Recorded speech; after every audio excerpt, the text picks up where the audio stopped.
nadaljevali z pogovorom in bi jaz kar povabil, da se mi pridružijo na tem našem kinotečnem odru Urška Jež, Anja Zagolob in Nika Gričar. Dovolite mi, da najprej predstavim sogovornice. Anja Zagolob, slovenska pesnica, urednica, kritičarka, dramaturginja in prevajalka. Študirala je filozofijo in primerjalno književnost, zdaj pa je samozaposlena na področju kulture. Med drugim je pisala gledališke kritike za časnik Večer, občasno deluje kot dramaturginja in prevajalka. Je ena od soustanoviteljic založbe Vige Vage knjige, kjer dela kot glavna urednica. Redno gostuje v tujini. Izdala 4 samostojne pesniške zbirke v slovenščini, za drugo in tretjo je leta 2014 in leta 2016 prejela Jenkovi nagradi. V nemškem prevodu je pri založbi Hochrocht na Dunaju izšla zbirka Ab und zu Neigungen leta 2015, ki vsebuje 13 pesmi iz zbirke Vesa vzgibi. Oktobra 2018 pa pri Edition Korrespondencen na Dunaju pod naslovom Anweisungen zum Atmen, prevod tretje pesniške zbirke Didaskalije k dihanju. Marca 2018 je pri založbi Hochrocht v Münchnu izšla pesem v 6 delih Taubentext, Vogeltext, ki sta jo v elektronski korespondenci v nemščini napisala z Nikolajem Voglom. Decembra 2019 je pri založbi Sandorf izšel hrvaški prevod tretje zbirke pod naslovom Didaskalije uz disanje. Urška Jež je diplomirana kulturologinja in magistrica menedžmenta nevladnih organizacij. Z društvom Mesto žensk sodeluje od leta 2006, od leta 2014 kot izvršna producentka. Predtem je bila koordinatorica društva Asociacija in producentka mednarodnega festivala animiranega filma Animateka. Kot sooblikovalka programa je v letih 2009 in 2010 sodelovala pri projektu Kultur Stik, pilotnem projektu uvajanja novih sodobnejših vsebin in metod kulturno-umetnostne vzgoje v kurikule osnovnih šol. In še Nika Gričar, diplomirana kulturologinja in magistrica politologije. Zadnjih 5 let sodeluje s Slovenskim filmskim centrom, kjer je eno leto vodila področje razvoja filmske kulture. Od decembra 2021 pa je zaposlena kot vodja razvoja filmskih projektov in manjšinskih koprodukcij. V sodelovanju s Slovenskim filmskim centrom je objavila 2 študije o enakosti spolov v nacionalnem filmskem programu leta 2018 in leta 2021. Bila je urednica zbornika o slovenski kinematografiji ob 30. obletnici samostojne Slovenije Zmeraj znova. Vodila strokovni program Festivala slovenskega filma leta 2018 in 2020. Predtem je sodelovala s produkcijskimi hišami kot organizatorka distribucije in asistentka produkcije. Udeležila se je mednarodnega programa Eurodoc za produkcijo dokumentarnih filmov in sodelovala kot asistentka dr. Vesni Čopič pri oblikovanju zakona o statusu umetnika na Mauritiusu v okviru UNESCO. V sodelovanju s Kinodvorom je pripravila kronologijo in raziskavo o 90-letni zgodovini kinematografa na Kolodvorski 13 današnjega mestnega kina Kinodvor. Dobrodošle, hvala, da ste se udeležile. Pa bi mogoče začeli kar z Anjo in še to v bistvu pripravite morebitna vprašanja, intervenirate kadarkoli med to debato, čeprav nekako smo se zmenili, da bomo imeli 3-krat boste najprej predstavili in nekako povedali tisto, kar imate za povedati. Pa mogoče Anja, mogoče najprej ta zagata, v bistvu, ki je prej tudi veleposlanica omenila, torej neustrašne prevod Kulote, ker ste izdale, v bistvu Strip TV bile tiste, ki ste odgovorni za ta prevod, a je povzročalo to veliko enega razmišljanja oziroma? Dobro večer najprej, hvala lepa za vabilo. Jaz nisem si mislila v življenju, da bomo sedela na odru v kinoteki pa kar govorila, tako da sem ful vesela, da sem lahko tu. Mi smo se zavestno odločili za ta naslov. Včasih so kakšne stvari neprevedljive med dvema jezikoma, je nemogoče najti najbolj ustrezen prevod, pač probaš najti najbolj ustreznega, ne moreš pa najti dobesednega.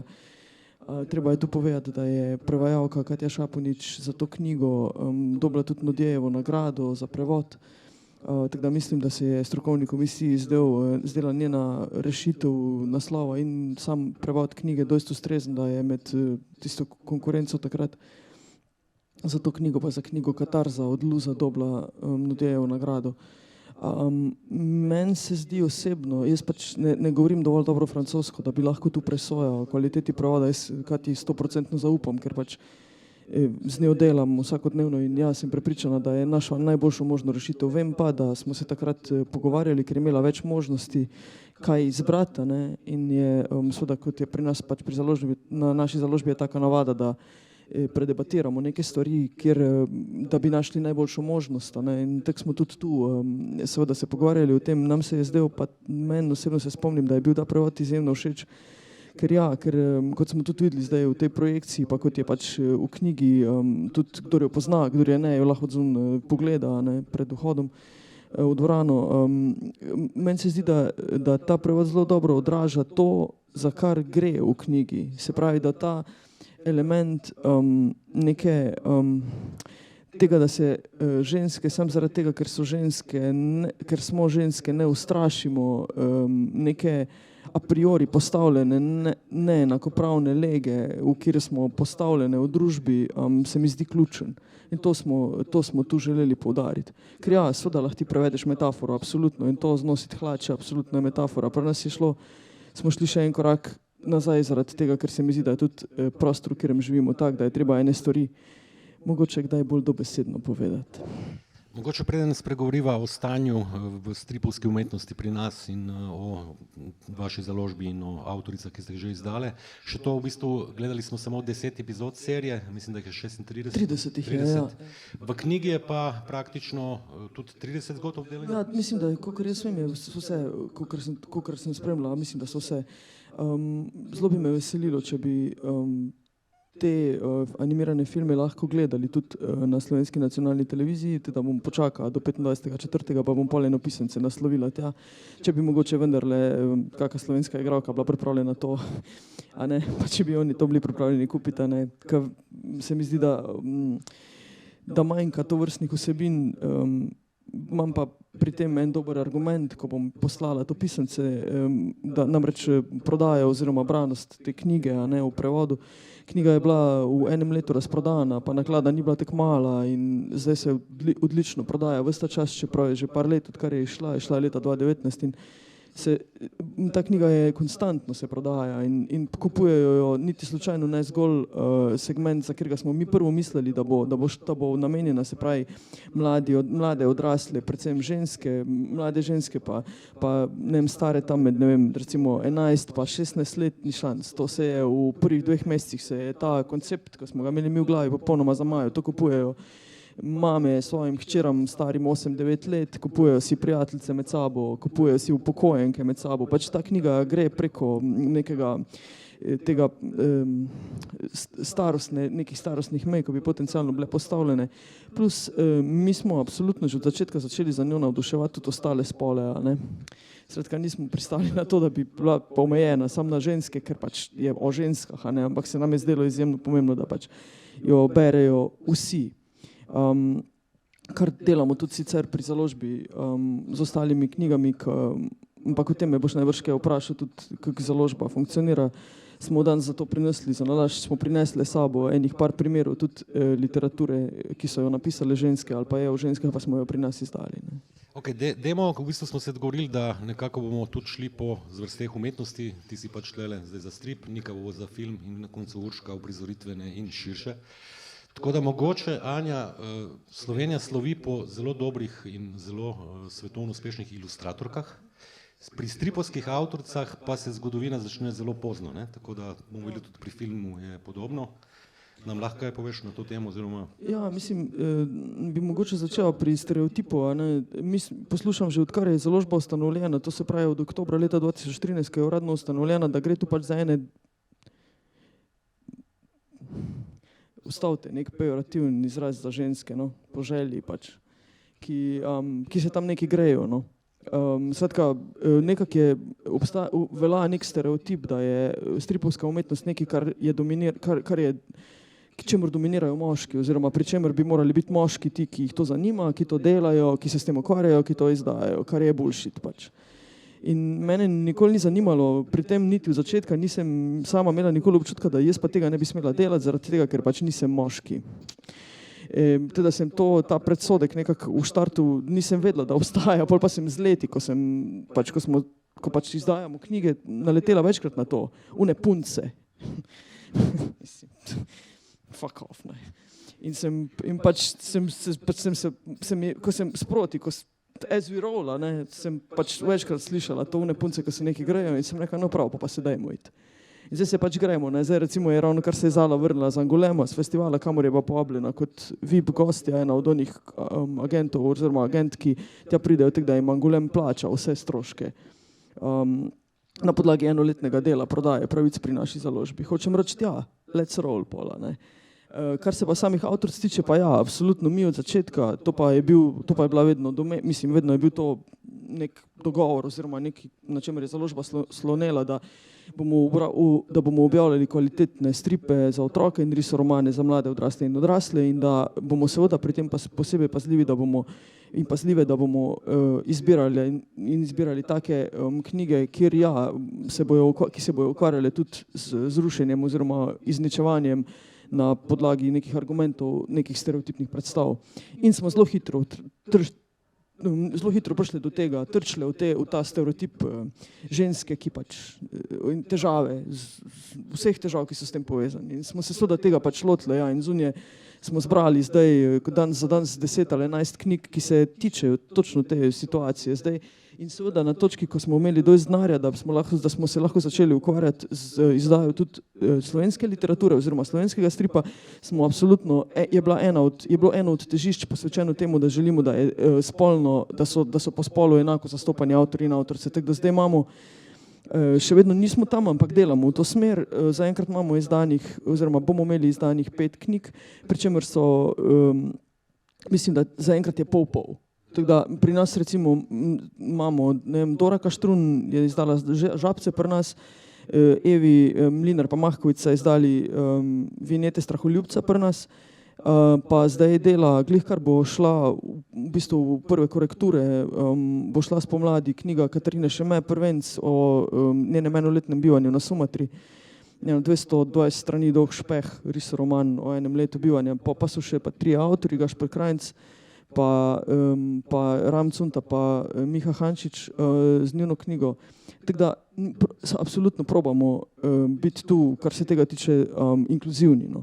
In seveda, ja, dokler bom jaz urednica te založbe, bo to ena od prioritet, ko se nam zdi ključna, ne samo za našo založbo, ampak kot primer dobre prakse za ne samo stripovske založbe, ampak za vse založbe v Sloveniji, ki vidimo prevečkrat, še vedno preveč stereotipov, ko veljajo tudi po drugih žanrih in jih je absolutno treba v kali zatreti. Ampak če greva vseeno malo zgodovinsko, sam kot bivši urednik revije Stripburger, kjer zdaj urednikujejo tudi večinoma ženske urednice, glavna urednica Katarina Mirović, ki je odgovorna za vse že dolgo. Ampak če pogledamo nazaj, praktično Helena Klakočar, ki je sicer tretirana kot slovensko-hrvaška, oziroma bolj hrvaška avtorica, je bila prva, ki je izdala album sicer v Belgiji, zaslovela, v Sloveniji je praktično nepoznana. Od avtoric, ki so pa redno sicer izdajale svoje kratke stripe v reviji Stripburger, že od vsega začetka nekako ni bilo sploh niti mišljeno, da bi se uravnoteževalo, ampak so seveda avtorice neplačane za te kratke umetniške izdelke, smo jih iskali po celem svetu. Stripi, albumi pa šele, mislim, da Kaja Auberšek pa Saša Kerkoš, zelo pozno. Pa zdaj Semira Kentrić še fulje, jaz sem tudi toliko razmišljala o tem, ko smo se pogovarjali o tem, ja, tudi strašen problem je s tem, da, a veš, to je zelo podobna scena, kot pri pesnicah, ko me vprašajo na delavnicah poezije učiteljice, zakaj je v berilih, tam, kjer je kanon, ne, zakaj je tako malo pesnic, ko bi jih lahko one učencem in učenkam predočile kot primere dobre prakse v poeziji. Ja, zato, ker je celo stoletje, ne, so bile potiskane za Šporherta, ne, pa označevana njihova poezija kot nekaj, kar je preveč solzavo in preveč romantično, da bi to kdo hotel brati. Pričemer je ta kdo bil moški urednik na poziciji, ne? In pač zaradi tega zelo veliko žensk ni pisalo več, pač enostavno so nehali, ker so pač želeli seveda objavljati knjige, na neki točki so ugotovili, da niti v teoriji nimajo šans, niso pa imeli dovolj denarja, da bi izdali v samo založbi, to je pač ta razlika. No, in se pravi, naša založba velja v splošni javnosti tu v Sloveniji za neko žensko založbo, kar kot rečeno ne bi mogel biti večji bullshit, pač nisem jaz nismo to izdali, mi smo začeli založbo delati, tako smo hoteli delati te knjige.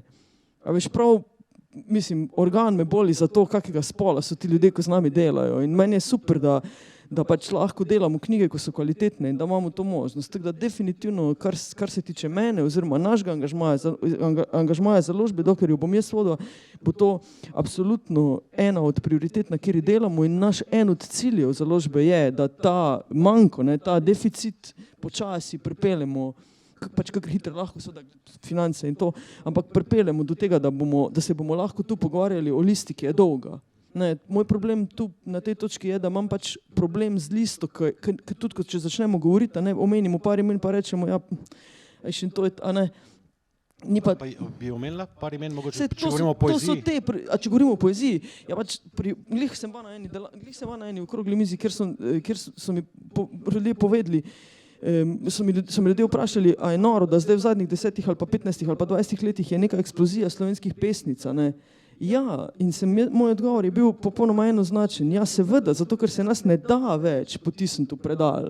Dokler se je to dalo, pa je tu pa tam, kjer razkoča on iz tega predala, zato ko pač te, ko so zelo veliko skakali, ker je pač to bilo očitno potrebno, ta modus vivendi skakanja in presenečanja iz enega kota, iz nekje, da skočiš pa presenetiš ono belo moško populacijo na poziciji moči, je očitno nek modus vivendi, ki se tudi pri nas uveljavil. Kar se poezije tiče, je teh imen zdaj zelo veliko. Če pogledaš avtorice, ki so nagrajene, jih je zelo veliko. Če pogledaš Jenkovo nagrado, recimo, pri kateri smo se tam pogovarjali, zelo dolgo časa ni bilo ženskih avtoric. Bile so 3 nagrajene, v dolgi listi moških avtorjev, ki so bili nagrajeni, so bile Erika Vovk, pa Maja Vidmar, pa Svetlana Makarovič.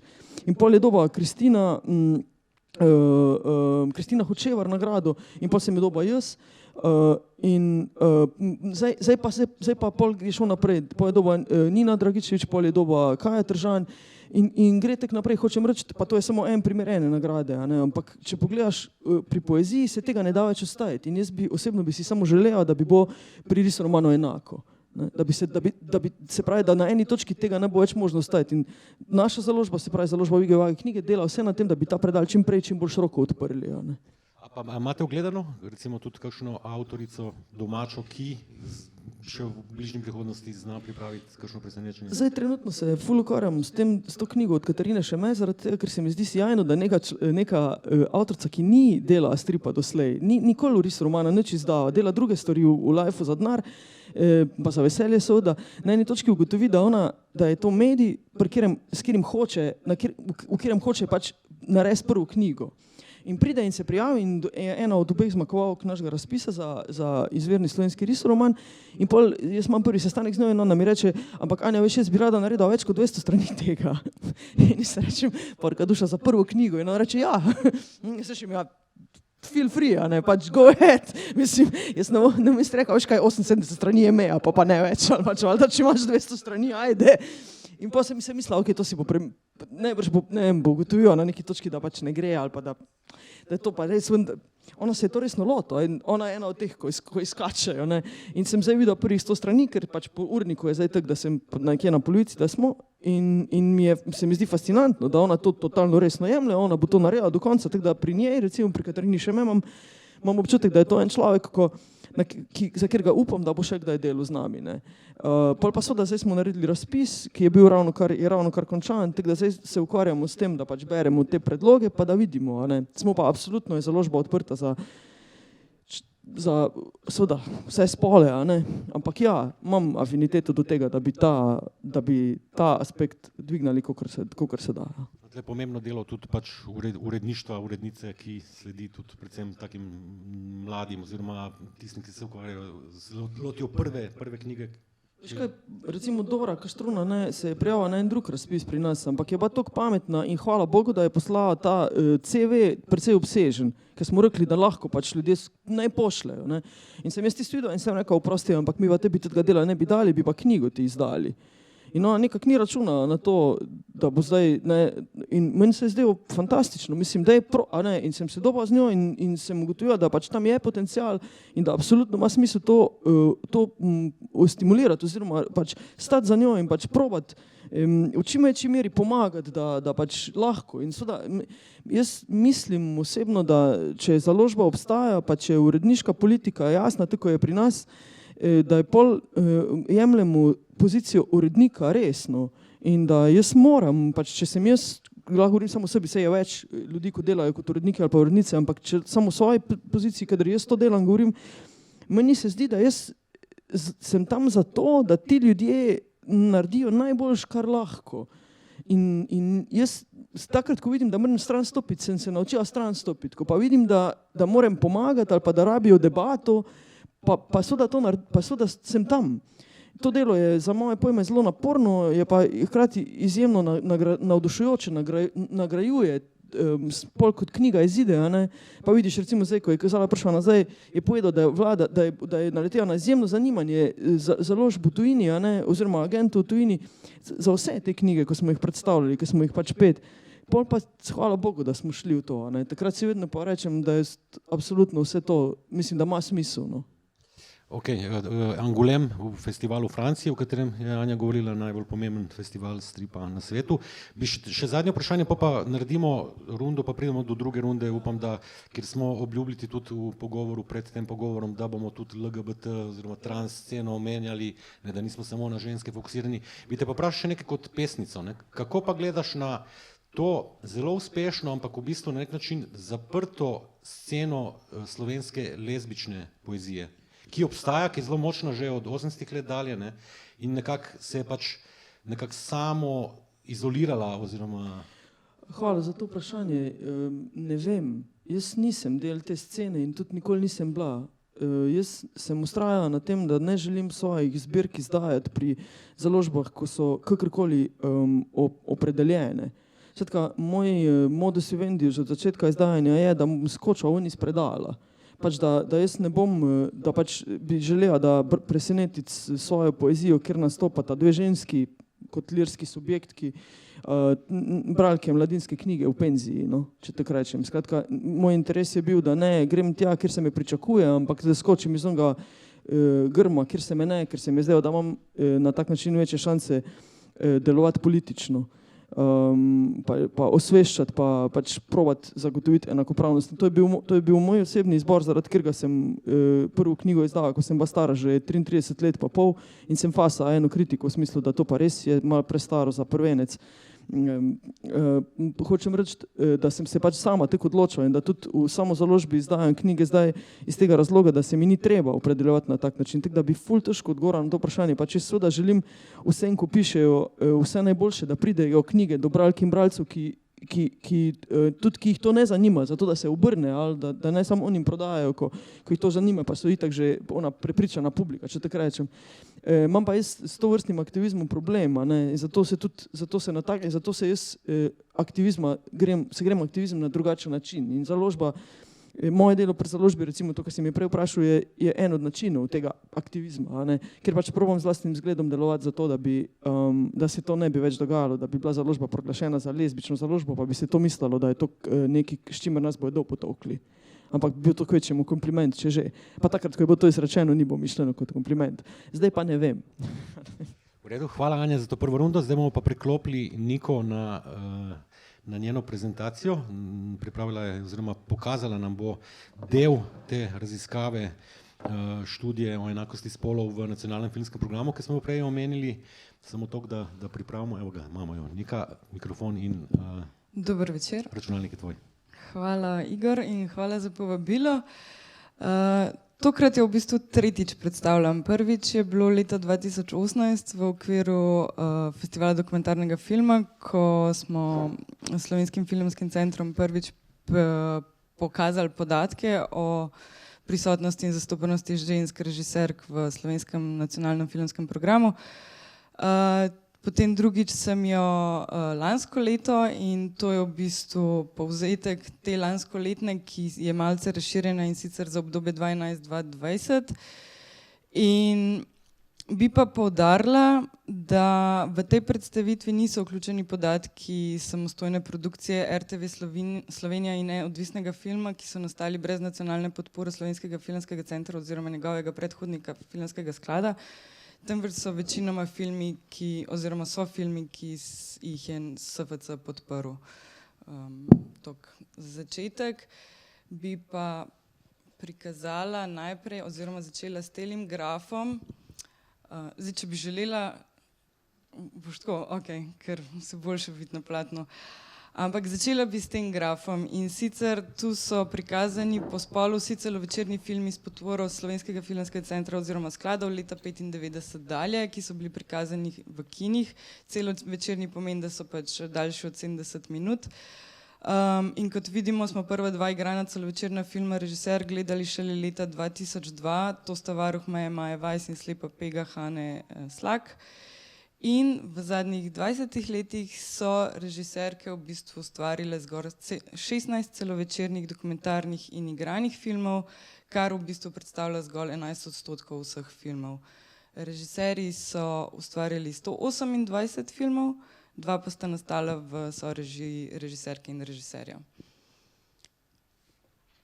V bistvu bi šla še malenkost nazaj in bi v bistvu pokazala, da se je o temi enakosti spolov prav v evropski kinematografiji oziroma v tem sektorju začel aktivneje naslavljati šele v bistvu približno 10 let nazaj. In Švedska oziroma Anna Serner z Švedskega filmskega inštituta je v bistvu bila prva direktorica, ki je nekako sprejela strateške cilje za doseganje enakosti spolov v njihovem filmski industriji v obdobju 2013-2016.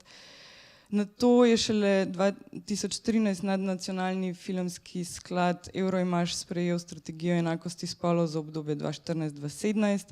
Sledi leta 2014 prva nadnacionalna raziskava, kje so filmske režiserke v evropski filmski produkciji. Leta 2015 se zgodi konferenca Sveta Evrope in leta 2017 nato objavijo priporočila Sveta Evrope o enakosti spolov v AV sektorju. 2015 druga večja raziskava, ki vključuje med drugim 6 držav, jo naredi Evropska ženska audiovizualna mreža EVA. In pa potem 2018-2021 se je v bistvu Filmski center pridružil vsem tem nadnacionalnim in nacionalnim pobudam, da v bistvu preštejemo, kje so pa naše režiserke. In če pogledamo še enkrat evropsko perspektivo, za leto 2017 je delež celovečernih filmov, ki so jih posnele režiserke, zgolj 19% in ugotavljajo, da je polovica od teh prvencev. In pa študija Evropskega audiovizualnega observatorija za obdobje 2013-2017 ugotovi, da je dokumentarni film tisti, ki ima najvišji delež filmov režiserk, pri čemer je ta delež še vedno zgolj 25%, pri igranem in animiranem filmu pa sta ta deleža še nižja in sicer 15 in 11%, kot vidite iz grafov. Kako pa je v Sloveniji in tu v bistvu bi za izhodišče začela, nažalost deleža aktivnih režiserk nimam tega podatka, lahko pa delim podatek, koliko je do leta 2021 diplomiralo režiserk na AGRFT-ju, pri čemer ni upoštevana tudi recimo Nova Gorica. In sicer se je delež diplomantk režije do leta 2021 sicer povečal na 32%, ker sem za obdobje 1995-2017 ugotavljala, da je bil ta nižji in sicer 29%. Sedaj pa bi vam predstavila delež podprtih projektov avtoric in avtorjev, kot rečeno, že znotraj nacionalnega filmskega programa in sicer po spolu po posameznih letih. Vidimo, da so v bistvu po letih zelo različna, da ni nekega, je pa nek enoten trend in načeloma gre v smeri, da se izboljšuje in da postaja razmerje med spoloma vedno bolj uravnoteženo, pri čemer sta zadnji 2 leti, 2019 in 2020 v bistvu leti, kjer so režiserke tudi bile bolj podprte. Razlog, da v letih 2011-2013 in 2016-2018, da je bil odstotek podprtih projektov avtoric tako nizek, je v bistvu že dejstvo, da je bil manjši od deleža prijavljenih projektov avtoric. Oziroma, če obrnemo drugače, v teh letih je bil večji delež podprtih projektov avtorjev od deleža prijavljenih projektov avtorjev. Sedaj pa v bistvu vse to zajamem skupaj za obdobje 2011-2020 in tukaj ugotavljamo, grafa pokažeta, da so avtorice dobile podporo za 20 projektov, za katere so pa prejele zgolj 16% celotnega sofinanciranja. Ampak ne glede na to, da avtorice predstavljajo zgolj 1/5 vseh podprtih projektov v okviru Slovenskega filmskega centra, kar financiramo, se je ta delež zaradi zadnjih 3 let v bistvu dignil, saj je v obdobju 2011-2017 predstavljal zgolj 15% podprtih projektov avtoric, za katere so prejele v bistvu še manj sredstev, in sicer zgolj 13% celotnega sofinanciranja.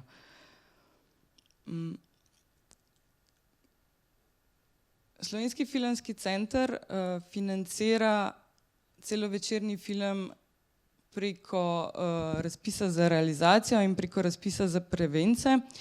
Tu jih bomo, te dvoje rezultate bomo pogledali tukaj ločeno, in sicer najprej zgolj celovečerni film. Tu vidimo, da so režiserke prijavljajo na produkcijo celovečernih filmov zgolj v 12% v celotnem obdobju 2011-2020. Podprte so bile zgolj v 9%, za katere projekte so dobile zgolj 7% vseh razdeljenih sredstev. In to razmerje med podprtimi celovečernimi filmi režiserk ostaja načeloma oziroma zelo nizko, z 9%, in v obdobju 2011-2017 oziroma v zadnjih 3 letih smo naredili zelo majhen napredek, in sicer smo napredovali zgolj za 1% točko, ker v obdobju 2011-2017 so bile v bistvu podprte zgolj 8%. Pri prvencih pa je zgodba povsem drugačna. In sicer delež podprtih filmov od prijavljenih je bistveno višji pri režiserkah, za katere prejmejo tudi višji delež vseh razdeljenih sredstev. Tudi razlika, kot vidite zgoraj, med povprečno podporo po spolu je zelo majhna. To pomeni, da v bistvu SFC sledi evropskemu trendu, da se v večji meri podpira tudi prvence režiserk, vendar naj poudarim, da ne glede na te rezultate je pač prvi kriterij, po katerem komisija presoja prijavljene filme, seveda kakovost oziroma njihov scenarij, ne glede na spol režije. Podatki pa pač kažejo na takšno statistiko.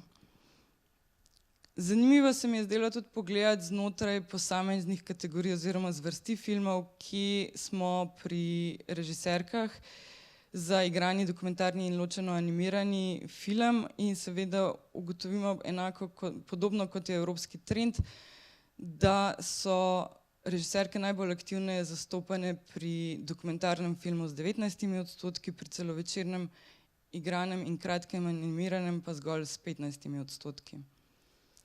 In sedaj, ko ste spoznali te deleže, v kakšni prisotnosti, kako so prisotne režiserke v nacionalnem filmskem programu, je smiselno pogledati tudi, kdo odloča o izboru projektov, in sicer na SFC-ju so strokovno-programske komisije pač sito, skozi katerega gredo vsi prijavljeni projekti in so ločeni po sklopih razpisov, na katerih pa se tudi podeljuje zelo različne višine zneskov podpore. In kot vidimo, je na področju kulturne vzgoje in festivalov komisija bila do sedaj pretežno žensko zastopana, medtem ko je bila na razpisih za realizacijo oziroma produkcijo ta komisija pretežno moško zastopana. Moram pa reči, da se je v bistvu v zadnjih 3 letih ta delež bolj uravnotežil, kot smo ugotavljali v bistvu v letih 2011-2017. Pri čemer je seveda treba poudariti morda tudi to, da sredstva, ki jih podeljuje Komisija za kulturno vzgojo in festivale, so neprimerljivo nižja od tistih, ki se podeljujejo na realizaciji. Na začetku sem pokazala graf vseh celovečernih filmov, ki so bili v kinih in od tam izhajam do tega grafa in sicer poglejmo, kdo glede na spol ustvarja slovenske filme na ključnih pozicijah v produkciji slovenskega filma in ugotovimo naslednje. Filmske ustvarjalke so seveda najmanj zastopane pri filmskih poklicih, kot so direktorica fotografije, skladateljica glasbe in pa oblikovalka zvoka. Režirale so 11% filmov, kot scenaristke so sodelovale v 15% filmov in v 11% sodelujejo s scenaristom.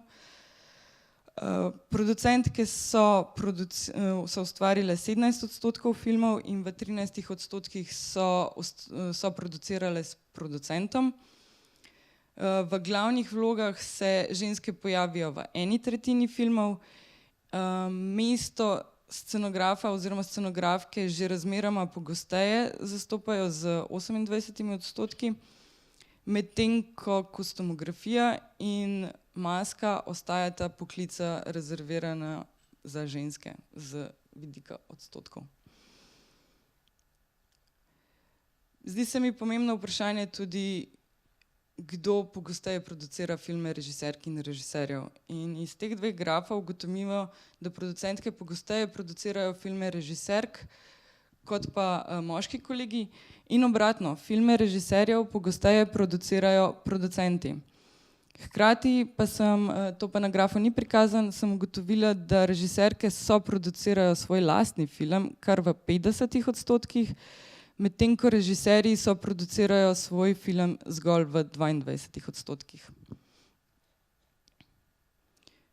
Upam, da ne grem prehitro, ampak imam kar veliko stvari za povedati, tako da upam, da mi sledite.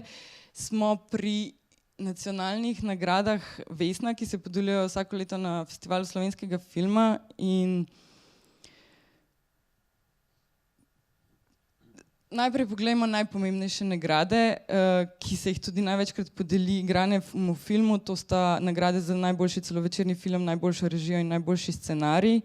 In kot vidite, šele leta 2018 dobi prvi film režiserke nagrado Vesna za najboljši celovečerni film. To je Ne bom več luzerka Urše Menart in lansko leto dobi nagrado za najboljši celovečerni film Prasica, slabšalni izraz za žensko, Tijana Zinajić. Nagrado Vesno za najboljšo režijo dobi leta 2002 Varuh meje in nato 15 let kasneje Hana Slak za film Rudar. Vesne za najboljši scenarij pa je prvič bila podeljena v bistvu leta 2017 v sicer spolno mešani ekipi scenaristov in scenaristk. Nato pa v bistvu zadnje 3-4 leta so v bistvu scenaristke vse pogosteje nagrajene, in sicer Urša Menart, Katja Colja in pa Iza Strehar. Na področju Vesen za dokumentarni, animirani in kratki film so po številu prejetih nagrad, kot vidite, režiserke teh filmov uspešnejše kot režiserke igranih celovečernih filmov. Predvsem dokumentaristke izstopajo po številu prejetih Vesen. Kot prva ga je prejela Helena Kodr za najboljši TV dokumentarni film davnega leta 1998, pri čemer ne poudarim, da je bila med leti 1998 in 2002 se je podeljevala samo Vesna za najboljši televizijski dokumentarni film in takrat v bistvu se še ni podeljeval kot dokumentarni film, ki je namenjen za kinematografsko distribucijo. In od leta 2010 dalje dobimo Vesno za najboljši dokumentarni film, ne glede na to, kje se predvaja oziroma prikazuje. Animatorke, glede na to, da je prva Vesna za najboljši animiran film bila podeljena šele leta 2008, so prejele to Vesno kar 4-krat, od tega Špela Čadež 3-krat. Hkrati pa je tudi več nagrajenih režiserk kratkega igranega filma, predvsem v zadnjem desetletju vidimo ponovno Špela Čadež 2014 z Bolesom, Urška Đukić Dober tek življenja 2016, Sonja Prosenc za film Raj 2019 in pa lansko leto Katarina Rešek za film Sestre. poglejmo še mednarodne nagrajene režiserke za svoje filme, izpostavljam samo zgolj vidnejše, seveda niso to vse.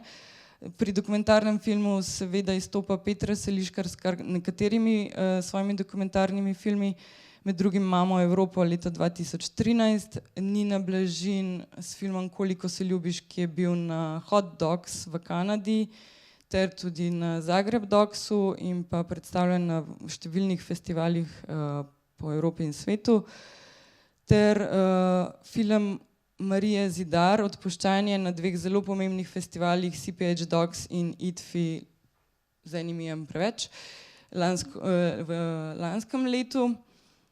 Pri kratkih animiranih je ponovno tu z nami Špela Čadež, najpogosteje s filmom Boles, Nočna ptica in Steakhouse. Prikazala jih je na številnih festivalih, zanj prejela številne nagrade. Omenim pa še Babičino seksualno življenje Urške Džukić, ki je pred kratkim dobila tudi Grand Prix v Tampere filmskem festivalu na Finskem, kar je v bistvu tudi izjemen dosežek. Da sam dopolnim, Urška Džukić je v bistvu z Emily Pižar iz Francije, animatorko, sta obe režiserke filma. Tako da ja. Pač sam, ja. Hvala. Torej, aha, super. Ja, zato, ker je slovensko-francoska produkcija, pa zato je verjetno še lažje. Potem so pa tukaj še igrani filmi režiserk, predvsem sem izpostavila zadnjih 5 let Zgodovina ljubezni Sonje Prosenc v tekmovalnem programu Karlovi Vari na Češkem, Rudar Hannes Lak, prejel nagrade v Iranu, Seafest v ZDA in pa še številne druge, The Right One Urške Džukić, ki je bil predstavljen v Kanu, Človek s senco Eme Kugler, nešteto festivalov, zelo veliko nagrad, med drugim tudi evropsko nagrado za fotografijo in pa lansko leto nagrajen kratki film Sestre na zelo pomembnem festivalu kratkega filma v Clermont-Ferrand in pa letos film Moja Vesna Sara Keren, ki je bil predstavljen na Berlinalu. Letos v distribucijo prihaja kar 8 filmov, od tega 7 celovečernih filmov režiserk in pa en kratki animiran film režiserke. Gre za žanrsko in zvrstno zelo raznovrsten izbor filmov, ki bodo letos v kinematografih. Odpuščanje Marije Zidar je pravkar imel distribucijsko premiero festivalsko premiero na festivalu dokumentarnega filma in je že v distribuciji. Prav tako Smučarske sanje Heidi Kancler, ki še nima napovedanega distribucijskega načrta, bo pa predvidoma letos. Prasica se je prejšnji teden odvila s premiero v kino Šiška, razprodani dvorani in že potuje po kinih. Napoveduje se premiera filma Vesolje med nami, mladinski film Rahela Jagrič Pirc, 9. aprila v Cankarjevem domu. Za jesen pa so napovedane še distribucijske premiere Moja Vesna, Sare Keren, predvidoma tudi Telo Petre Seliškar, zato je sicer še malenkost vprašanje, in pa potem tudi Lea Vučko, Legenda o Zlatorogu, kratki animiran film in pa trenutno je že v nekaj časa v distribuciji Beli bojevnik v črni obleki, dokumentarni film Maje Weiss o Ivanu Krambergerju. Čisto pred koncem bi še povedala, da trenutno scenaristke in režiserke ustvarjajo v letu 2022 kar 29 filmskih projektov v različnih fazah s podporo Slovenskega filmskega centra, in sicer je 16 filmov v produkciji, 6 kratkih filmov,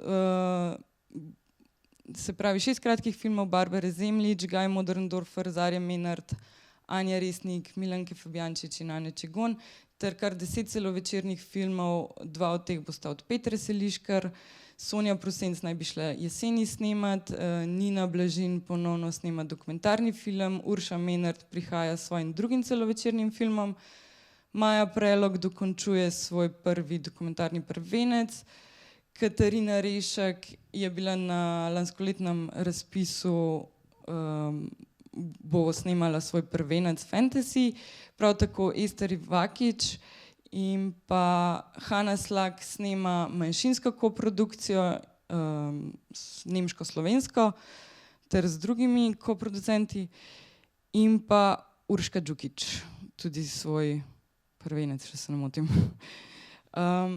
Celovečerni. Ja. 6 razvojev projektov ima, režiserke imajo 6 razvojev projektov trenutno v tej fazi in pa scenaristke razvijajo 7 razvojev scenarija s podporo Slovenskega filmskega centra. Čisto za konec bi pa še enkrat naredila nekatere ključne poudarke, in sicer se pravi delež podprtih projektov avtoric v tem obdobju 2012-2020 predstavlja 20%. Za te podprte projekte so dobile 16% vseh razdeljenih sredstev. Vseeno, ko pogledamo samo celovečerne filme, vključno s prvenci, ugotavljamo, da se je ta odstotek iz obdobja 1995-2010, to je 11%, zvišal na 16% v zadnjem obdobju. Povprečna podpora je za projekte režiserk, ki to nisem podrobneje predstavljala, ampak zgolj tukaj še enkrat povem, povprečna podpora je za projekte režiserk še vedno nižja na vseh shemah podpore, razen pri kratkih filmih in AV delih. AV dela so v bistvu poseben razpis za filme, ki so namenjeni televizijskemu predvajanju, vendar pa v bistvu ugotavljam, da se razlike zmanjšujejo. Režiserke pogosteje soproducirajo svoj lastni film, producentke pa pogosteje producirajo filme režiserk. V letu 2022 predvidoma 8 filmov režiserk v distribuciji in pa režiserke ustvarjajo 29 novih filmskih projektov, od tega 10 celovečernih filmov. V bistvu, kaj je sistemskega v tem obdobju v zadnjih 3 letih Slovenski filmski center storil, je, da zasleduje spolno uravnoteženost oziroma pariteto strokovnih programskih komisij. Ne glede na to je treba povedati, da so komisije 3-članske, tako da 50-50 je nemogoče doseči. Razpis za celovečerne prvence se kaže kot, tako ali tako je bil to sistemska rešitev, da se v bistvu nove avtorje podpira in jim omogoča vstop v celovečerno formo, hkrati pa v bistvu postaja pomemben tudi, kar se z vidika spolne enakosti oziroma enakosti spolov. Zasledujemo to, da evalviramo nacionalni filmski program po spolu in ga objavimo v vsakoletnem letnem poročilu, ter se trudimo ozaveščati in informirati o stanju enakosti spolov v slovenskem filmskem sektorju. Toliko na kratko in široko. Hvala Nika za izčrpno poročilo in v bistvu kar mogoče lahko vseh teh grafik dodamo, da se bojo zdaj z letošnjim, lanskim, letošnjim in naslednjim letom dejansko še povečali. Ja. Sva pa rekla samo to, da je treba omeniti še, sicer si omenjala vlogo producentk, ki je, sva jih prej naštela na hitro, skoraj da 10 in to je še pred 20 leti, ne vem, če je bila 1. Tako da je tudi to pomembno, da so producentke, kreativne producentke, producentke, ki so uspešne tudi na mednarodnem področju s koprodukcijami. Tako da je tudi to en poklic, ki glede na to, da si pokazala, da producentke bolj pogosto producirajo filme režiserk, se verjetno v prihodnosti nam ni bati oziroma je nekako, dajmo biti optimisti, da tle pa potem sam upamo, da se bo pa stanje finančno generalno na Slovenskem filmskem centru izboljšalo, da lahko pride do še večje uravnoteženosti. Ja, kot ugotavljam, producentke imajo zelo pomembno vlogo za to, da v bistvu vstopajo tudi režiserke v filmsko produkcijo in pa hkrati, če tudi se zdaj na razpisih za celovečerne prvence je podprlo v zadnjih letih veliko režiserk, je ob tem finančnem stanju, kot ga ima, če bo ostal še naprej financiran v tej obsegu in se pač sofinanciranje ne bo povečalo iz državnega proračuna ali pa z izvenproračunskimi sredstvi, bo ne glede na spol, potem ko pač režiserke in režiserji nadaljuje svojo kariero z 2., 3., 4. celovečernim filmom, bo nastal zelo ozko grlo, če sredstev ne povečamo. Je pa en delež, ki sem ga izračunala, pa tukaj ni predstavljen, ker ni posodobljen do 2020, ampak je do 95-2017, v v bistvu 63% avtorjev in avtoric, režiserjev ostane pri svojem prvem filmu in ne gre naprej na drugi, tretji in četrti. Kar je v bistvu 2/3. Kot je prej Anja rekla, 24. april je dan, kjer se bo odločila tudi o tem. Nika, demo, v bistvu hvala lepa in Urška ima tudi kar nekaj precej zanimivih grafov, tako da se boste zdaj po mojem zamenjali na računalniku in da potem dejansko pridemo še ene zaključne debate z vsemi tremi in tudi upam, da z občinstvom. Tako da Urška, jaz lepo prosim za tvojo predstavitev. Zdravo. Mogoče malo bolj ilustrativne podatke, ne bomo šli toliko v detajle. Mesto žensk, Društvo za promocijo žensk v kulturi, je bilo leta 1995 ustanovljeno zato, da opozori na ženske v kulturi in v bistvu prispeva in zagovarja njihove boljše pogoje za delo. Ena od stvari, kjerim si prizadevamo še zdaj in v bistvu s temi številkami, ki sem jih pripravila, sem poskušala delno tudi dati odgovor na vprašanje, ki ga tudi v letu 2020 pa 2021 dobivamo od novinarjev, a pa je mesto žensk sploh še potrebno, zdaj se v bistvu imamo to enakost, no, nimamo jo, kar bojo pokazale tudi te številke. Zdaj, jaz sem tudi šla v bistvu iz izobraževanja, ker včasih tudi slišimo argument, da pa se v bistvu ni žensk dovolj, zato imajo manj nagrad, zato dobijo manj priložnosti, zato manj, kad slišimo zanje. Tako da bomo šli, recimo vidimo v izobraževanju na akademijah, to je v bistvu podatek, ki sem ga dobila od akademij, vidimo, da v bistvu je delež žensk večji. Ko gremo k diplomantom, smo tam pol, ti si imela režijo podatek. Potem pri kadru tudi vidimo, da stvari v bistvu grejo še bolj, se nagnejo v prid moškim. Zdaj, mene je zanimalo tudi, kakšen je delež žensk med samozaposlenimi v kulturi. Se pravi, to je tisti del ustvarjalk, ki so najbolj delovno aktivne in vemo, da dosegajo določene standarde kakovosti pa produktivnosti, kjer jih morajo v bistvu vsake 5 let potrjevati, zato da ohranijo ta status. Se pravi, tukaj vidimo, da je več kot 50%, se pravi 53,55% žensk. Mi smo v bistvu ena od stvari, za katero se prizadevamo na mestu žensk že od leta 2018, je v bistvu ena temeljita raziskava, ki bi osvetlila to, na kar mi opozarjamo že leta. Ampak žal celostne raziskave, ki bi ne samo kvantitativno, ampak tudi kvalitativno v bistvu analizirala primerjavo med spoli, o tem malo kasneje.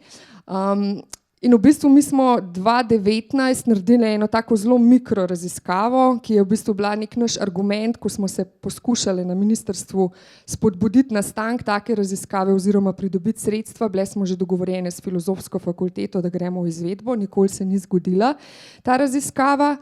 In v bistvu ugotovili smo, da v bistvu tukaj imate navedene javne zavode in nevladne organizacije, ki imajo svoje odre in ki smo jih analizirali in ugotovili, da je v bistvu delež režije in v bistvu tekstov, ki jih te hiše uprizarjajo, žensk tam malo nad ali pa malo pod 30%.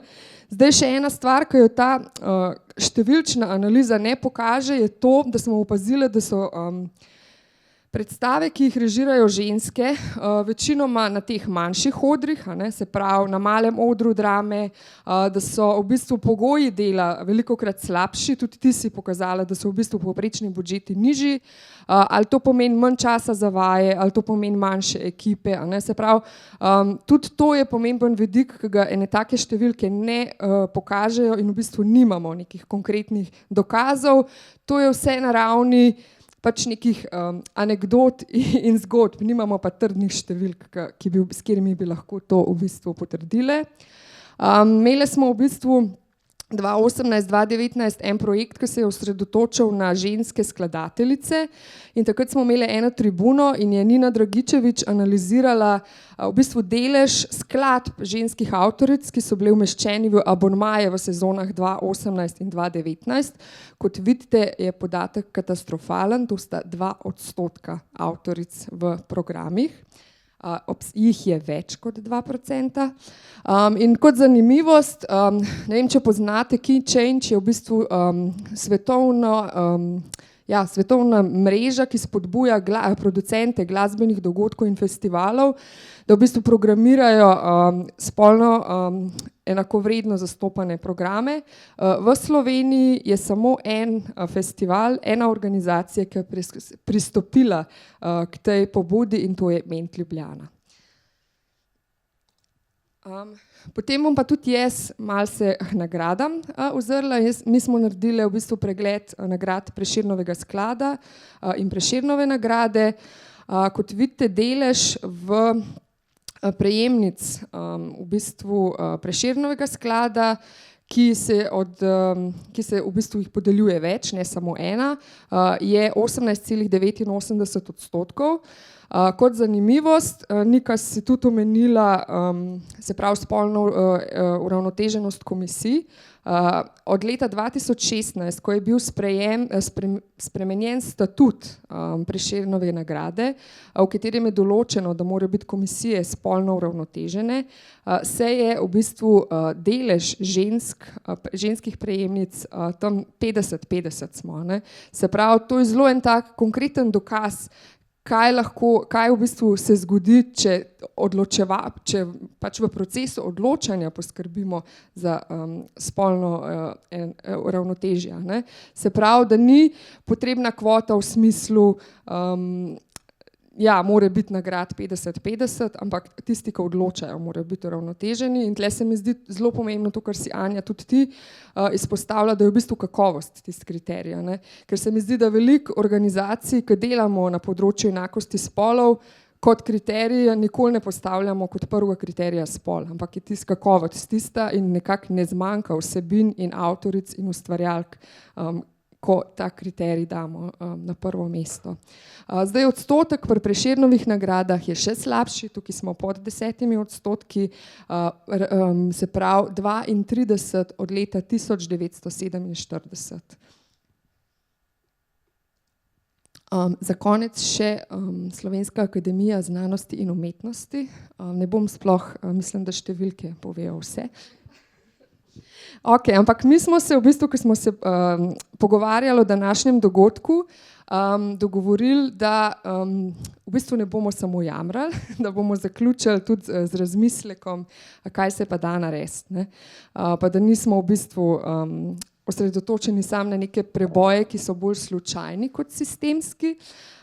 Mi smo v bistvu na mestu žensk, sicer smo želeli, da bomo pač te smernice pripravili na podlagi neke raziskave, ampak vseeno smo v bistvu 2019 organizirali mednarodno konferenco in v bistvu na podlagi te konference s sodelavkami pripravili smernice o enakosti spolov. Jaz vam danes bom predstavila samo fragmente, najdete celoten dokument na naši spletni strani in sicer se bom osredotočila samo na drugo od 4 poglavij, ki govorijo o enakem dostopu do trga dela in v bistvu vodstvenih položajev in pogojev dela. Opozorila bi uvodoma mogoče samo na to, da mi, ko govorimo o enakosti spolov, razmišljamo intersekcionalno, se pravi, razumemo enakost spolov kot termin, ki vključuje različne vidike diskriminacije in v bistvu sem vključujemo tudi druge manjšinske in marginalizirane skupine ljudi, vse spole, ne samo moškega in ženskega. Se pravi, bi sam rada pač to terminološko opozorila, da tukaj je en zelo širok spekter, na katerega nismo pozorni in ki ga je treba v bistvu v sistemskih spremembah zelo dobro jemati v obzir. Pozorne smo bile pa tudi na to, da v bistvu v kulturi prevladujejo atipične oblike zaposlitve, ogromno je prekarnih oblik samozaposlitev, ki v bistvu spet dodajajo en dodatno nivo, ki se ga recimo z neko zakonskimi okviri zakona o zaposlitvi in tako naprej ne da prijeti pa urediti. Zdaj pa, če gremo k temu drugemu poglavju, imamo v bistvu 3 teme, ki smo jih obravnavali v tem poglavju. Zdaj dokument je sestavljen tako, da v bistvu imamo glavna priporočila in potem znotraj tega specifična priporočila. Nekako smo pa gradili znotraj celotnega dokumenta na 3 ravneh. Kaj je tisto, kar se v bistvu lahko ureja na sistemski ravni, se pravi na ravni zakonodajalcev, kaj lahko pa v bistvu naredijo tudi organizacije same, se pravi javni zavodi, nevladne organizacije, tudi profitne organizacije, ki delujejo na področju kulture. In pa v bistvu na koncu tudi, kaj so v bistvu neki ukrepi na ravni posameznic, posameznikov. Ne? In zdaj, če je prvo poglavje plačne razlike na področju kulture, prva in najbolj pomembna stvar je, spet nimamo podatkov. Ne? Se pravi, prvi ukrep je, dajmo sistemsko začeti spremljati te podatke, dajmo jih začeti spremljati po spolih in v bistvu naj ministrstvo končno že financira eno tako obsežno poglobljeno študijo, da ne bom, to. In v bistvu naj to vključi ne samo zaposlene v javnih zavodah, ampak tudi samostojne izvajalke, izvajalce, umetnice, kuratorke, producentke. In na drugi strani ministrstvo oziroma pač tudi lokalne skupnosti kot ustanoviteljice javnih zavodov imajo v rokah to moč, da v bistvu zahtevajo zbiranje anonimiziranih podatkov po spolu o plačnih razlikah. Mi moramo vedeti, da v Sloveniji še danes imamo v bistvu tam do 20% razlike. Po sektorjih je zelo različno, povprečno je, mislim, da je 9%, ampak recimo v javnem sektorju so te razlike največje med plačami in pridejo do 20%. Kljub temu, da zakonodajno ne bi stvari bile uravnotežene. Potem v bistvu drugo priporočilo je ustrezno prepoznavanje in vrednotenje dela in v bistvu tukaj se osredotočamo predvsem na pač prekarne oblike in sicer spet študija o vplivu skrbstvenega dela na karierne možnosti žensk v kulturnem sektorju, naprimer porodniški dopust, skrb za družino, oteženi pogoji pomenijo otežene pogoje za preboj na mednarodno področje, ne morejo se udeleževati raznih rezidenčnih programov v tujini. Kot primer vam povem, rezidenčni program Ministrstva za kulturo, če ustvarjalka ali ustvarjalec na rezidenco sabo vzame družinske člane, mora plačati delež najemnine za bivanje v tem rezidenčnem stanovanju. To se mi zdi, da je ena taka drobec, ki je zelo hitro se ga da rešiti, ampak v bistvu že leta opozarjamo na to, pa se nič ne spremeni. In v bistvu naj se na podlagi teh osebnih okoliščin tudi oblikujejo korektivi pri presojanju za prej omenjeni status za samozaposlene.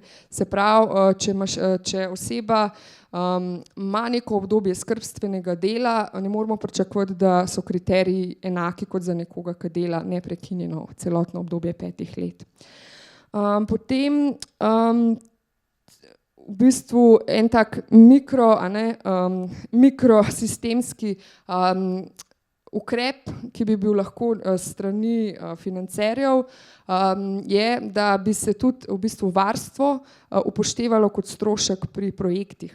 Se pravi, če je, ne vem, samozaposlena ustvarjalka ali ustvarjalec, ki je skrbnik mladoletne osebe, potrebuje varstvo ali pa, ne vem, ko pride tuja gostja, pa potrebuje varstvo za otroka, naj bo ta strošek tudi strošek, ki ga lahko organizatorji dogodkov uveljavljamo, recimo.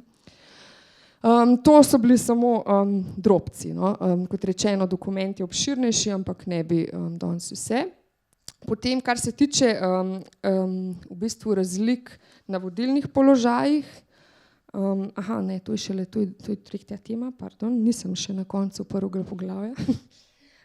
V bistvu zelo pomembna stvar, ki sem v bistvu si jo podčrtala, da moramo opozoriti, je tudi pomen shem mentorstva. In tega v bistvu, da se v bistvu tudi neke te taktike preživetja ali pa neke informacije tudi predajajo iz generacije v generacijo.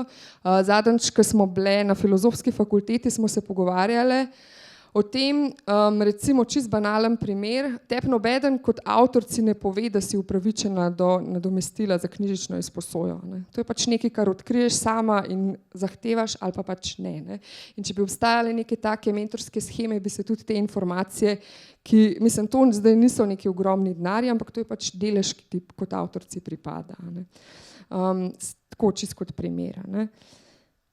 In v bistvu zadnje priporočilo je v bistvu tudi spodbujati karierno dinamiko za ženske v vseh življenjskih obdobjih, se pravi tudi po vrnitvi iz neke odsotnosti zaradi skrbstvenega dela, štipendije tudi za starejše ženske, ali pa mogoče tudi, če se oseba srednjih let odloči za nek karierni preskok, da ima možnosti izobraževanja, usposabljanja in tako naprej. Ne. In zdaj smo pri drugi temi, razlike na vodilnih položajih. Se pravi, identificirati orodja za razvoj strokovnih znanj in kompetenc. Tukaj je v bistvu eden od ukrepov, ki se nam je zdel zelo pomemben, je ustvariti neko bazo žensk, ki jih recimo zanimajo pozicije, recimo mesta v strokovnih svetih, v svetih zavodov in tako naprej. Tukaj bi izpostavila in zelo pozdravila pred nedavnim ustanovljeno društvo Ona ve, ki v bistvu vzpostavlja bazo žensk strokovnjakinj z različnih področji z željo spolno uravnotežiti prisotnost v javnem diskurzu in v medijih. Se pravi, take pobude, ki v bistvu zelo velikrat manjka v bistvu govorka, ne? Tudi če obstaja neka intenca, ok, dajmo spolno uravnotežiti, se je najlažje obrniti na neka imena, ki se pogosto pojavljajo, pa na nek bazen vedno in istih obrazov, ki jih vidimo v medijskem prostoru, in z vzpostavitvijo ene take baze bi v bistvu lahko pripomogli tudi k prisotnosti vseh spolov v javnem in medijskem prostoru. Priporočamo pa tudi, da se v bistvu ustanovi in financira komisija za ženske v kulturi, ki bi v bistvu kot ekspertno telo dajalo pripombe na strateške dokumente, pravne akte in v bistvu skrbelo za to, da bi se pogoji dela tudi za vse spole izboljševali in bili narejeni po meri vseh spolov, ne samo belih moških. Tako. In pa v bistvu še tretje poglavje, da ne bo preveč informacij, je pa v bistvu sprememba delovnega okolja, tukaj je pa glavni poudarek na izobraževanju, se pravi na izobraževanju od odločevalcev do delodajalcev, do v bistvu situacij, ko pride v stik recimo izvajalci nevladnega sektorja v javne zavode, se pravi, kakšne so pravice in kakšen je, ne vem, diskurs, odnos tudi v nekih mešanih, neustaljenih okoljih, se pravi, kako vzpostaviti neko varno delovno okolje za različne manjšine, identitete na vseh nivojih, in na drugi strani tudi v bistvu izobraževanje za delavke v kulturi, kaj so njihove pravice, kako jih uveljaviti, kam se obrniti po pomoč, v bistvu tudi zagotoviti v organizacijah, da obstajajo jasni protokoli, na koga se obrniti, kakšna je pot, kako se žrtvo zaščiti in tako naprej. Tako da toliko bi recimo zaenkrat. No, to je bilo, Urška, v bistvu predlogi za izboljšavo, pa je povabil Niko pa Anjo, da se nam pridružita, da naredimo ta nek mogoče končni krog. Jaz bi sam to omenil, da bomo ob 21. uri gledali, kakor že prej omenjeno, filme francoske režiserke Alice Guy, ki je praktično ena izmed prvih filmskih avtoric na svetu, ampak torej poznana znotraj krogov, akademskih krogov, ne pa sploh v nekem splošnem kanoniziranem svetu, tako da tudi recimo države kakor Francija, ki so 100 korakov pred nami, bi lahko rekli, kar se tiče v bistvu enakosti spolov družbenih, še vedno v bistvu imajo tudi same delo in odkrivajo ponovno tudi neke segmente umetnosti, kjer pionirke dobijo neko svojo vlogo. Kakšno vprašanje za občinstvo, mogoče ob vseh teh podatkih, če se vam porajalo kako vprašanje, ali bi radi kaj mogoče dodali? Ne, jaz bi rekla samo hvala. Bom še na koncu, ampak hvala za vso to informacijo, res je hrana za razmišljanje in za delati naprej. Hvala, res. No, ampak ali lahko rečemo, da smo lahko mirni oziroma da se nagibamo. Mi se zdaj, Urška, s tvojimi podatki nekako vidimo, da je stanje zelo slabo.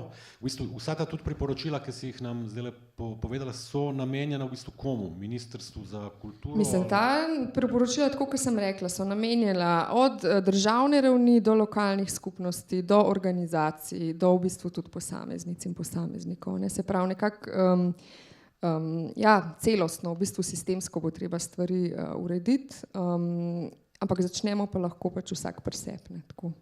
In pa upajmo, da se bomo nekdaj srečali. Jaz sem večna optimistka. Zelo pomemben v bistvu vidik, ki ga jaz danes nisem izpostavila, je v bistvu izobraževanje.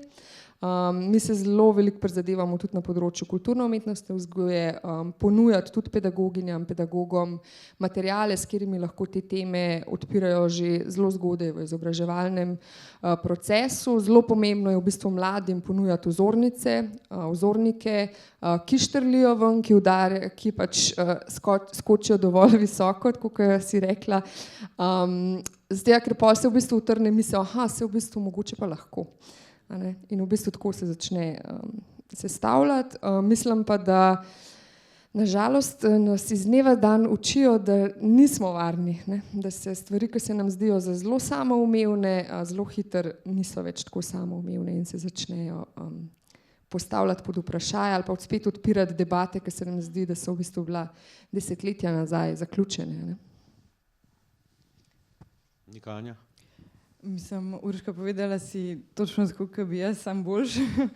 Tako da se strinjam s tabo, vse, kar je trenutno mogoče samoumevno, ni zavzeti za samoumevno in tudi pač, če tudi imamo trenutno, grejo se režiserke pogosteje pojavljajo, pogosteje snemajo, pogosteje ustvarjajo, tega ni zavzeti samoumevno in v bistvu moramo biti skozi pozorni na to, vključno z strukturo strokovnih komisij. Toliko. Jaz bi mogoče dodala, da mi trenutno živimo v okolju, kjer imamo na eni strani izjemno uspešne smučarske skakalke v svetovnem merilu, po drugi strani imamo pa posameznike, ki razlagajo o tem, da je šport slab za ženske, zato ker krni njihovo reproduktivno funkcijo.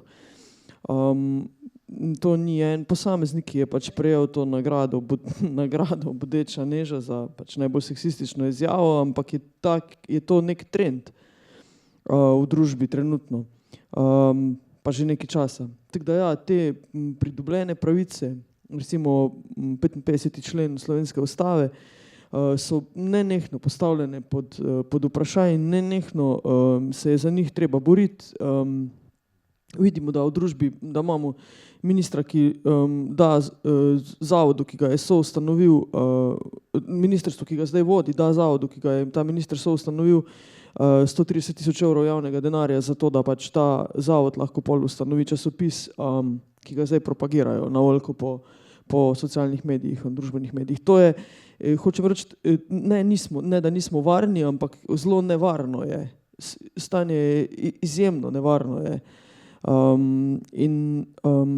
To, kar smo slišali, ti podatki, ko so jako ne razveseljujoči, je zelo dobro vedeti, je pa zelo dobro, da te podatke imamo, zato ko si ti podaril in ko si ti rekla, pač dejstvo, da nimamo podatkov in da nimamo sistemskih raziskav, ko bi bile podprte z javnim denarjem, kar bi bilo edino pravilno, ker zato je javni denar, davki so za to, da se to stanje izboljša, zato pa moramo vedeti, kje se nahajamo in to mora biti absolutno podprto z javnim denarjem, da tak ni, to je škandal. In ja, jaz sama nisem preveč optimistična glede tega 25. aprila in ne vidim v tem neke hozane na višavah, ki se bo spostala iz nekega. Zdi se mi, da tako ne bi se mogla bolj strinjati s tabo, Urška, vsak bo mogel pri sebi, začeti se bo mogel pri nas, danes je pisala kolumno za soboto, za večer in sem točno prišla do tega, da pač, ja, ta vprašanja so pomembna in v družbi imamo ta problem, ker pri nas se trenutno ukvarjamo s tem, da bi bile ženske enakopravne. Kje so še ljudje, ki so cis nenormativni? Kje so transspolne osebe? Ta zakon leta 2016, spremenjen zakon o Prešernovi nagradi, je diskriminatoren. ker je v zakonu napisano, da mora biti enaka zastopanost žensk in moških. Kje pa so vse ostale osebe? Se pravi, kje so v komisijah, v strokovnih komisijah, v telesih, ki odločajo, kje je kjerakoli oseba, ki ni binarna, ki ni cisnormativna. Se pravi, zakon sam, ne, kar sem pred leti pisal v eni kolumni, zakon sam to naredi. Ne. Pa hvala Bogu, da je sploh, ali da sploh je ta.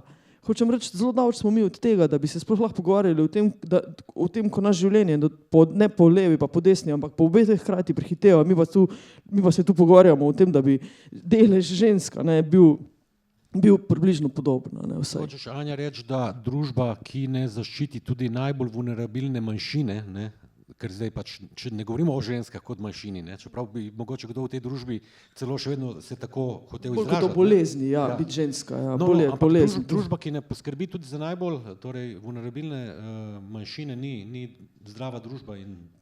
Mislim, da je družba toliko zdrava, kakor so njene najbolj skrite manjšine zdrave. Se pravi, to je ta šibki člen, ne, kao ta člen, ki ga je najmanj, pa je zato šibek. Hočem reči, glih to kaže zdravost, zdravje družbe, koliko je poskrbljeno v tej družbi oziroma koliko je ta družba senzibilizirana za svoje še tako majhne manjšine. Ker glih to kaže neko simpatetičnost oziroma neko strukturo tega, da mi sodelujemo in da skrbimo en za drugega. In sam taka družba lahko napreduje. Tako da, ja, že sam ta problem, če pogledamo, če abstrahiramo, že sam ta problem, da se tu pogovarjamo o pravicah žensk in o enakosti žensk, kaže na to, kako daleč od zadaj smo. In, ja, super, da se pogovarjamo, hvala Bogu, da se pogovarjamo, hvala Bogu, da je publika, ko to spremlja, pa ko je v tem pripravljena diskutirati. Hvala Bogu, da raziskave so, čeprav imamo težave s pridobivanjem podatkov. Se pravi, pot je prava, zelo daleč je še. No. Mogoče to, že prej smo omenjali Nika, da recimo javna inštitucija, Slovenski filmski center, javna agencija trpi veliko finančno pomanjkanje, torej prav nenormalno v primerjavi z katerokoli drugo evropsko ali pa celo državo iz bivše Jugoslavije, smo daleč za vsemi, ampak mogoče pa Urška, pač Mesto žensk, društvo, ki obstaja že toliko časa in toliko tega naredilo. 28 let. 28 let, ampak ste tik pred evikcijo, seveda iz Metelkove 6 in kot nevladna organizacija se srečujete tudi z v bistvu velikim pomanjkanjem sredstev. A vidiš to kot nek direkten, mogoče oziroma posreden napad, ki ga lahko zla država pač izvaja proti društvom, ki so preveč glasna, ki se zavzemajo za določene zadeve, ki naj bile normalne. Mislim, ja, jaz velikokrat rečem, da sem feministka, pa še nevladnica, pa še z Metelkove. Tako da, siguran smo na Metelkovi izbrane organizacije, ki imajo preveč jasno mnenje o določenih stvarih, pa so v določenih trenutkih tudi to mnenje delijo in jasno izražajo. Tudi ni naključje, da v bistvu, jaz mislim, da ni naključje, da so iz zadnjega programskega razpisa izpadle organizacije, ki bivajo na Metelkovi, tako da absolutno gre za nek sistemski, se mi zdi, pritisk, ampak vidimo, da gre v bistvu cel nevladni sektor je zelo v bistvu pod pogromom. Tako da, ampak ne bomo se zlahka vdale. Mislim, da dolgujemo to vsem tem, na katerih je teh 28 let gradil to mesto žensk. Tako da, Nika, kaj bi pa ti rekla, v bistvu vsa ta dobra volja, ki je izražena, mogoče tudi pod taktirko direktorice, vsekakor se verjetno to lahko tudi pozna, da se zavzema mogoče bolj za neko vizijo prihodnosti, ampak delati pod takimi pogoji, kjer je v bistvu tako malo denarja za razdeliti, ne, in potem vmes še paziti na to, da bi bil pravilno razdeljen. Ne. Mislim, koliko je to enega slabega občutka v službi pač na javni agenciji mogoče. Ne? Mislim, s tem se srečujejo, oziroma v to stisko so predvsem prisiljeni oziroma puščeni člani komisije, ki preberejo veliko kakovostnih scenarijev in na koncu morajo pač narediti nekje črto in pač razdeliti denar, ki ga imajo na voljo. S tem področjem se jaz sicer osebno službeno ne srečujem in Vem pa, da v bistvu je vsako letno prelitih veliko besed, ker pač so projekti razviti, kakovostni in ne grejo in ne morejo pač iti vsako leto skozi. Z vidika, mislim, tako kot sem že prej poudarila, pač prvi kriterij je vedno kakovost in scenarij oziroma potencialna scenarija, da nastane film, vključno z tudi pač režijsko vizijo. Pa mogoče, Anja, še to, z založbo se prijavljate na razpise Javne agencije za knjigo, če se ne motim, mogoče poveš še kaj, je tam deluje, ne deluje, a ste imeli kakšno recimo presenečenje v smislu neke slabe recenzije ali pa... Ja, pač založbo se večkrat enači z mano, kar ni nujno, pač ker jo jaz vodim, kar kot je najbrž logično, ni vedno najboljša popotnica, ko govorimo o razdeljevanju sredstev strani ljudi, o katerih kritično pišem. Ravno zdaj smo na špic prstih, v bistvu čakamo rezultate razpisa za znotraj 4-letnega razpisa sofinanciranja knjig strani Javne agencije za knjigo. Tam smo od leta 2018 smo bili, založba je prvih 5 let delala izključno z lastnimi sredstvi. Dobila je za, mislim, da 2 knjigi, za 2 prevoda sofinanciranje od teh tujih organizacij, ko se ukvarjajo s tem, da recimo podpirajo prevode iz njihovih jezikov v druge jezike. To so bila sofinanciranja, ko so bila minorna, ampak so bila nam zelo pomembna. Drugače strani slovenske države pa do leta 2018 nismo prejeli nobenih sredstev, založba je pa ustanovljena leta 2013, je registrirana. To so bila izjemno težka leta, naporna za preživeti, ker smo res iz rok v usta živeli. Potem smo dobili sofinanciranje na dvoletnem projektu za 3 knjige, to je bilo minorno sofinanciranje, pa izjemno pomembno takrat, ker je pokazal, da pač je program dovolj kvaliteten, da se lahko poteguje tudi za državno sofinanciranje, in na kar smo prišli v 4-letni program, to je največ, kar lahko pač dobimo kot založba, in smo zdaj znotraj tega 4-letnega cikla tretjič čakamo na rezultate razpisa. Kot rečeno, zelo se veselimo podpisa dr. Dimitrija Rupla pod ta formular. To bomo izvedli verjetno konec marca, v začetku aprila, in bomo pol glede na to prisiljeni verjetno prilagajati program, ki je trenutno zastavljen na 12 novih knjig, kar je največ do zdaj na eno leto. Bomo pa videli pol glede na to pač na sofinanciranje. Ne morem nič reči trenutno o tem, ker pač še nimam rezultatov, da bi vedela, kak je bil naš lanski program ocenjen. Lahko samo rečem, da mi pač trenutno delujemo na način, kot da bo vse, kot je bilo. Se pravi, smo organizirali spet razpis za izvirni slovenski risroman, smo tokrat dodali tudi enkrat na mesec delavnice v naši knjigarni na Runkovi v Šiški, ker se nam zdi pomembno, da tudi na tak način prispevamo, vodita jih 2 ženski pa en moški, naši avtorci pa avtor, kamor se pač lahko vsak pride brezplačno, ker se nam zdi pomembno, da tudi na tak način pripomoremo k temu, da bi ljudje delali strip in risroman, da pomagamo pri izobraževanju tudi. Tu Jak ne bo sodeloval finančno, tudi če bomo, zato ker tega nismo mogli prijaviti pač še. To bomo pol naslednjo leto, če bomo. Skratka, mi se delamo, kot da je vse BP. Bomo pa videli, koliko je dejansko BP, ko bo. Ok, a je zdaj še zadnja možnost za kakšno vprašanje iz občinstva? Varja, moja kolegica, ki moram povedati, da v Kinoteki pravkar poteka tudi ciklus Kruh in vrtnice, torej ženskih avtoric v meseca marca, ki ga je Varja močno kurirala. Bi kaj povedala? Drugače pa jaz predlagam, glede na to, da imamo pianista Andreja Goričarja, ki se pride še nekako ambientirati za to, da bo spremljal ob 21. uri 13 kratkih filmov Alice Guy, da se preselimo v kavarno, kjer nam francoski inštitut oziroma veleposlaništvo Francije nas počasti z eno pijačo in se še naprej lahko malo naprej pomenimo, in res upam, da prijete nazaj ob 21. uri na projekcijo 13 kratkih filmov pionirke Alice Guy. Hvala lepa za sodelovanje in za vse podatke. Hvala.